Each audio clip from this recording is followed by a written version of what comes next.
Alright, I'm in the 2025 Ford Ranger in this special Under the Hood series with your host, John from JMC Garage. What I want, it is a 2025, if you can tell, maybe not, but it is a 2025. Ford did something kind of crazy with the Ranger for 2025 and the Bronco for the base engine. Let me show you what they did.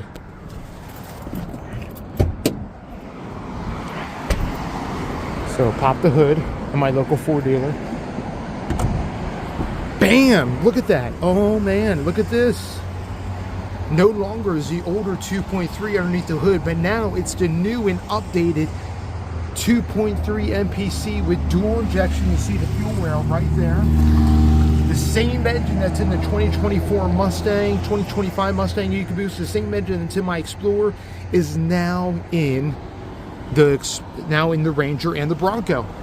So this gets the updated 2.3, same engine that's in my Explorer, same engine that's in the Ranger, is now in the Bronco and Ranger rather. Check that out. Look how easy it is to get to the turbo. The only thing I don't like is why, Ford, why couldn't you run the heater hoses a little bit easier or better on this engine than right here? Other than that, everything looks easy to get to. You can see what everything looks like here. This is the charge air pipe going down to a lower front mount intercooler. Comes up out of the front mount intercooler into the throttle body. But man, the new 2.3 now in the Ranger and in the Bronco. And I'll show you the fuel mileage. The fuel mileage actually goes up. Check that out. Anyway, this is a special Under the Hood series. I'm going to be bringing more of these Under the Hood series. But yeah, this is great. Thank you, Ford, for introducing this engine into the Bronco and into the Ranger. Absolutely looks great. And check this out. Fuel mileage, 1926. It used to be 1924, but now fuel mileage is going up, and the combined is going up because of the new engine. You get almost 27 miles per gallon on the highway. That's unheard of because this engine runs much more efficient than the old 2.3. And even though, let me show you this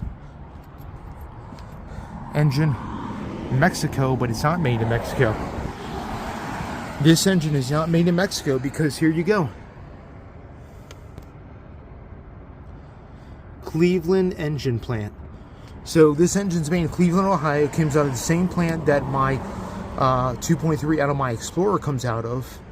I'm not quite sure why they label it Mexico, even though it is made in Cleveland, Ohio. So this will not be subject to the incoming, this unit will not be subject, or this truck will not be subject to the incoming tariffs that are coming on vehicle and products that are coming out of Mexico and Canada.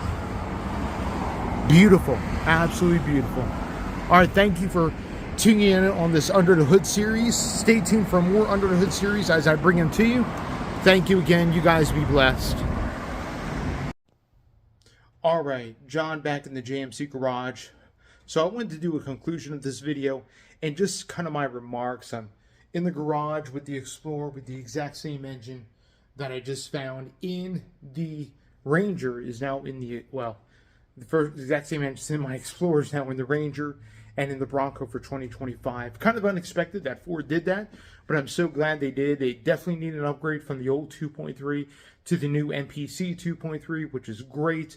Again, now this engine that is found in my Explorer, that is found in the 24 and up Mustang Ecoboost, is now in the Ranger and in the Bronco. Also, it's found in the Maverick and Bronco Sport and the Escape as well. But one of the key things about this engine that I wanted to take from a drivability perspective, because I did drive the Ranger.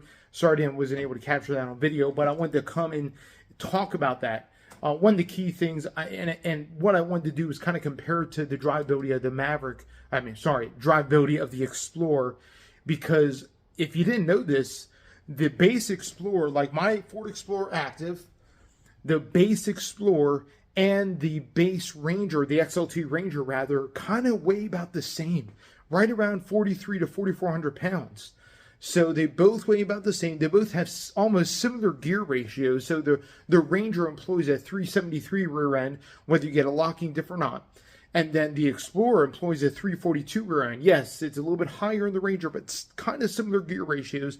Both are four-wheel drive. So I wanted to compare the driving differences between my Explorer and now the Ranger. And one of the things I wanted to make mention is that they both drive very, very similar. The power that you feel in the 25 Explorer is going to now feel very similar in power-wise to the 25 Ranger and to the 25, well, I can't really say for the Bronco because the Bronco just has insane rear-end gearing.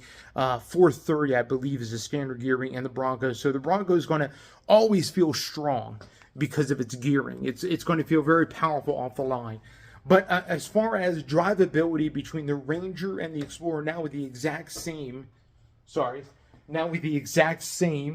2.3 EcoBoost, feels very good, very strong, of course, off the line, but it carries the power all the way through the red line.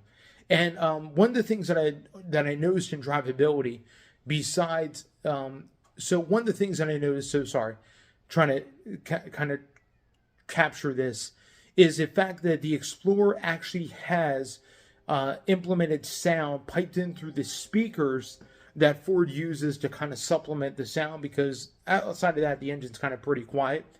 One of the things that Ford didn't do with the Ranger is they didn't put any kind of extra sound. Even when I ran the thing in sport mode, it didn't sound any different than if it was in normal or in eco or any other mode. So in the Ranger, there's no piped-in sound through the speakers, unlike in the Explorer and in the Mustang. So I thought that was different. And one of the things I noticed is I've driven 2023 or 2024 and older Rangers, even before the restyle of 2024. I've driven them with the older 2.3.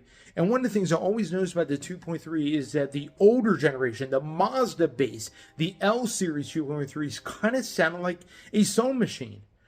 And when you're at idle, when you're just going gently off throttle, it has this like sewing machine ticking sound that actually kind of permeates through into the interior of the vehicle that you don't get with the new one. I mean, you don't get it at all with the new one. In fact, with the new 2.3, it has this more guttural, more of a beefy sound to it. It's a totally different engine, and it sounds different as well. So if you haven't driven, maybe some of you that are tuning into this channel have driven, or maybe even own a 24 and older Ranger, I implore you, please, just for yourself, just drive the 25 Ranger. See if you can find one in the lot with the 2.3, and you're going to notice a sound difference underneath the hood, a sound difference in the exhaust. But especially just driving the thing around, the engine sounds totally different than the older 2.3. It doesn't sound like some whiny sewing machine, four-cylinder. It has more of a guttural, more of a throaty sound to it, and that's before any kind of exhaust or intake work's been done. It's just this right here, this engine right here, this MPC 2.3 is just an amazing engine. I'm really loving it more and more. And another thing I want to notice before I close out this video is the 10R60 transmission. The revisions that they did to the Explorer are now in the Ranger.